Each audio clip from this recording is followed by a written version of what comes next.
చివరికి చంద్రబాబు నాయుడు గారు ఎంత స్థాయికి దిగజారిపోయాడో మీ అందరూ చూస్తున్నారు కదా. లక్షల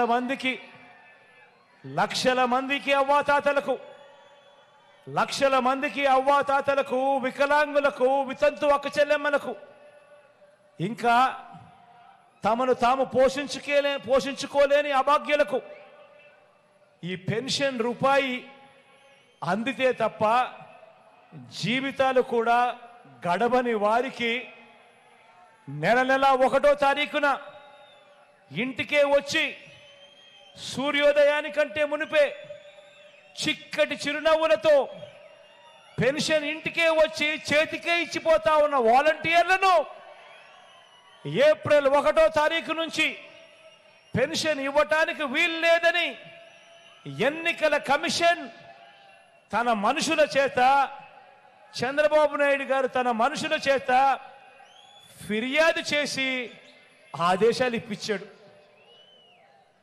ఆలోచన చేయమని అడుగుతా ఉన్నా. పేదలంటే ఈ చంద్రబాబు నాయుడు గారికి ఎంత వ్యతిరేక భావాలు ఉన్నాయో ఒక్కసారి ఆలోచన చేయమని అడుగుతా ఉన్నా. తన మనిషి చంద్రబాబు నాయుడు మనిషి, నిమ్మగడ్డ రమేష్ అని చంద్రబాబు నాయుడు గారు అన్న మనిషి, ఈ చంద్రబాబు నాయుడు గారు మనిషి ఈ నిమ్మగడ్డ రమేష్ చేత తానే ఫిర్యాదు చేయించి, అది ఎవరి మీద చేయించాడో తెలుసా? జగన్ మీద కాదు. జగన్ను నేరుగా కొట్టలేడు కాబట్టి ఎవరికి నష్టం జరుగుతుందని కూడా ఆలోచన చేయలే. 66 లక్షల మంది పేదలకు నష్టం కలిగిస్తా ఉన్నా కూడా కనీసం ఇంకిత జ్ఞానం కూడా లేదు. పేదవాడికి నష్టం జరుగుతూ ఉంది, అవ్వలకు నష్టం జరుగుతూ ఉంది.